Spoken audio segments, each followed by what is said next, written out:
prévoir les numéros pour préparer pour les compositions, pour les numéroter, pour que les familles, les cartes soient identifiées. Dernières instructions pour Serge Brisson. À 67 ans, il travaille encore. C'est dans cette entreprise de pompes funèbres qu'il trouve depuis 10 ans des missions régulières au SMIC horaire. Assistant funéraire, il prépare les cérémonies à venir. Une activité qui plaît à cet ancien boulanger qui n'a pas hésité une seconde quand l'employeur de son épouse lui a fait cette proposition. Ça permet de vivre un peu mieux, quoi, et diminuer les retraites. C'est une récupération aussi, puis j'aime bien être avec les jeunes. Il y a une bonne ambiance dans l'entreprise. C'est important, oui, pour le moral, pour tout. Cette société familiale, 3e génération, est intéressée par le profil de Serge. La clientèle est en effet soucieuse des détails. La fonction demande d'être attentif.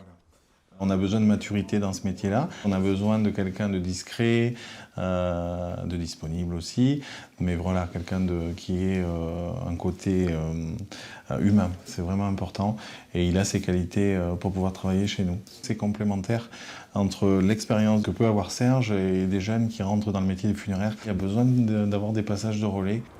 Travailler pendant sa retraite, c'est possible. Aujourd'hui, ce retraité de 67 ans en imprimerie industrielle s'inscrit dans cette agence d'intérim. C'est un plus par rapport à Pôle emploi, où je suis aussi inscrit.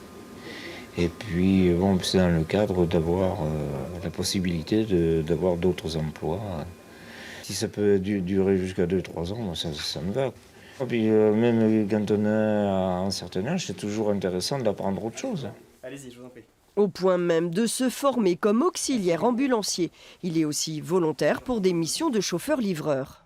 Port de charge, oui, mais poids limité quand même. Poids limité, oui.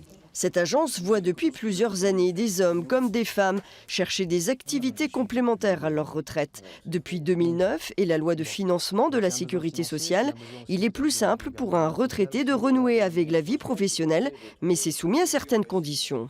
En fonction du revenu qu'il va toucher, il peut être impacté s'il travaille de manière assez longue sur le mois, il peut être impacté sur sa retraite le mois suivant. Donc là, j'invite effectivement les retraités qui souhaitent travailler aujourd'hui à se rapprocher de leur caisse de retraite pour avoir tous les compléments.